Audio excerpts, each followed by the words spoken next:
আৰু অসমৰ নতুন প্ৰজন্মই তাৰ পৰা শিক্ষা লোৱা উচিত আসলতে আমাৰ মূল শত্ৰু কোন এজন অসমীয়া মানুহ এটা ব্যৱসায়ত সফল হোৱাৰ কাৰণে কিছুমানৰ চকু পুৰিছিলে অসমত খিলঞ্জীয়া মানুহৰ নিৰাপত্তাৰ প্ৰশ্নটো এই গোটেই বিষয়টোত জড়িত হৈ আছে সফল অসমীয়া ব্যৱসায়ী পৱন হাজৰিকাৰ খন টুকা আমাৰ হাতত পৰিছে বা আপোনালোকে যিখন অসমৰ ৰাইজৰ আগলৈ উলিয়াই দিছে সেই নোটটোৱে প্ৰতিগৰাকী অসমীয়া মানুহৰ মন মগজু জোকাৰি যোৱাটো উচিত কি ধৰণেৰে এগৰাকী সফল অসমীয়া উদ্যোগীক অসমীয়া বিদ্বেষী এটা চক্ৰই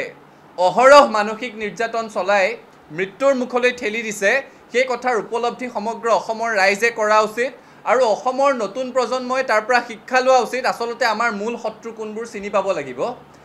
পৱন হাজৰিকা এজন সফল অসমীয়া উদ্যোগী আছিলে সচৰাচৰ আমি অসমীয়া মানুহে যিবোৰ ব্যৱসায় অসমীয়া মানুহৰ দ্বাৰা নহ'ব বুলি এৰাই চলো যিবোৰ ব্যৱসায়ৰ জৰিয়তে অসমৰ অভিভাৱক অভিভাৱিকাৰ কোটি কোটি টকা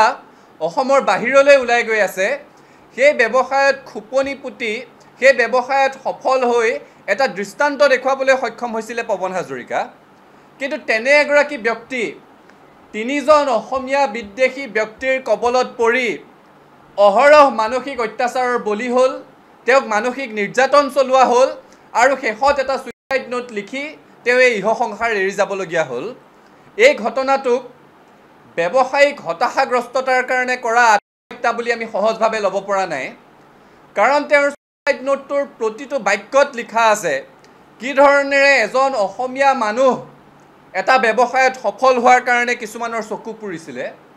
কি ধৰণেৰে অনা অসমীয়া ব্যৱসায়ীয়ে চলাব নোৱাৰি পলাই পত্ৰং দিয়া এটা উদ্যোগক তেওঁ সফলভাৱে গঢ়ি তুলিছিলে এটা প্ৰশিক্ষণ প্ৰতিষ্ঠানক তেওঁ জীয়াই তুলিছিলে আৰু তাৰ পিছত কি ধৰণেৰে সেইটো তেওঁৰ পৰা কাঢ়ি নিবৰ কাৰণে ষড়যন্ত্ৰ কৰা হ'ল আৰু সেই ষড়যন্ত্ৰৰ বলি হৈ তেওঁ আত্মহত্যা হ'ল এই ঘটনাসমূহে অসমৰ নতুন প্ৰজন্মৰ মন মগজু জোকাৰি গৈছে আৰু আমি আটাইতকৈ আচৰিত হৈছোঁ অসমৰ মুখ্যমন্ত্ৰীগৰাকীৰ এই বিষয়টোত নিৰ্বিকাৰ ভূমিকা দেখি কাৰণ পুনৰ কৈছোঁ এই ঘটনাটো সহজভাৱে আমি এইকাৰণে ল'ব পৰা নাই এই ঘটনাটোৰ লগত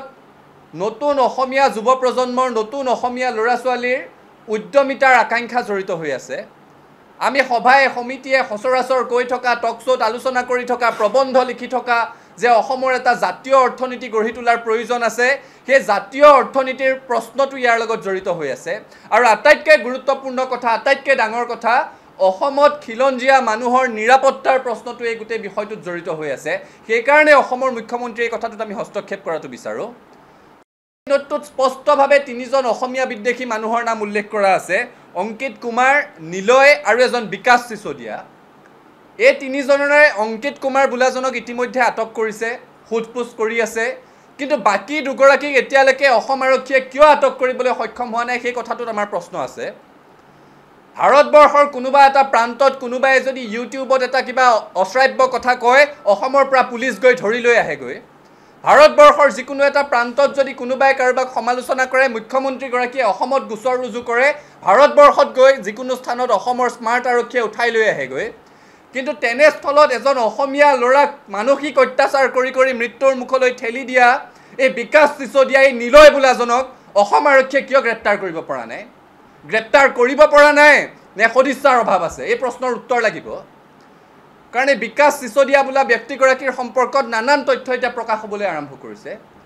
অসমীয়া বিদ্বেষী মন্তব্য কৰি আছে বুলি বহুজনে কোৱাকুই কৰিবলৈ আৰম্ভ কৰিছে যে তেখেতে অসমীয়া মানুহ ভাল নাপায় বৰ এটা কিহৰ কাৰণে এতিয়ালৈকে আটক কৰা নাই সোধপোছৰ কাৰণেও কিহৰ কাৰণে ধৰা নাই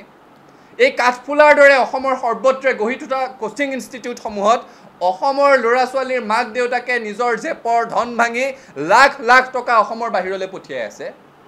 চৰকাৰে এই বিষয়সমূহত কিন্তু অলপ গুৰুত্ব সহকাৰে বিবেচনা কৰা উচিত আসলতে কিবা নীতি নিয়মৰ প্ৰয়োজন আছে নাই এই প্ৰশিক্ষণ প্ৰতিষ্ঠানসমূহ স্থাপন কৰিবলৈ তাত ফায়াৰ মেনেজমেণ্টৰ ব্যৱস্থা আছে নাই ডিজাষ্টাৰ ৰেছপন্স প্ৰিপেয়াৰ্ডনেছ তাত কেনেকুৱা ধৰণৰ হয় নীতি নিয়মবোৰ প্ৰকৃততে তেওঁলোকে অনুসৰণ কৰি স্থাপন কৰিছে নাই এই বিষয়সমূহৰো তদন্ত হ'ব লাগে আমি দিল্লীত দেখিছোঁ প্ৰশিক্ষণ প্ৰতিষ্ঠানৰ বেছমেণ্টত লাইব্ৰেৰী আছিলে কৃত্ৰিম বানত পানী সোমাল আৰু তাত মৃত্যুবৰণ কৰিবলগীয়া হৈছে ছাত্ৰ ছাত্ৰীয়ে ইয়াত যিসমূহ বিল্ডিঙত সেই অনুষ্ঠানবোৰ চলি আছে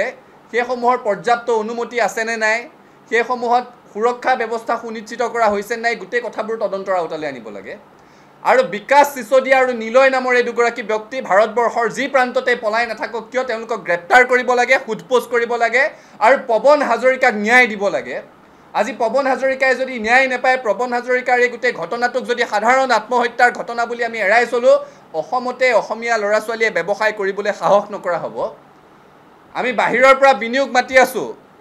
এডভান্টেজ আসামৰ কথা কৈ আছোঁ কিন্তু ইয়াৰ পৰিৱেশ তন্ত্ৰটো যদি ডিসএডভান্টেজিয়াছ ফৰ আসামিজ হৈ থাকে তেতিয়াহ'লে ইয়াত এডভান্টেজ আসামৰ কথা কৈ লাভ নাই সেইকাৰণে মুখ্যমন্ত্ৰীগৰাকীৰ নিৰ্বিকাৰ ভূমিকাক আমি গৰিহণা দিছোঁ মুখ্যমন্ত্ৰীগৰাকীৰ হস্তক্ষেপ বিচাৰিছোঁ আৰু এই গোটেই বিষয়টোক এটা বিক্ষিপ্ত ঘটনা হিচাপে নলৈ সাধাৰণ ঘটনা হিচাপে নলৈ যি তিনিগৰাকী ব্যক্তিৰ নাম উল্লেখ আছে সেই তিনিওগৰাকীকে কৰায়ত্ব কৰি সোধপোছ কৰি পৱন হাজৰিকাক ন্যায় দিব লাগে আৰু উদ্যমিতাৰ জৰিয়তে নিজৰ ভৰিত নিজে থিয় হ'বলৈ সপোন দেখা অসমৰ নতুন প্ৰজন্মটোক সেই সপোনত হেঙাৰ যাতে কোনেও সৃষ্টি কৰিব নোৱাৰে তাৰ ব্যৱস্থা কৰিবলৈ চৰকাৰক আহ্বান জনাইছোঁ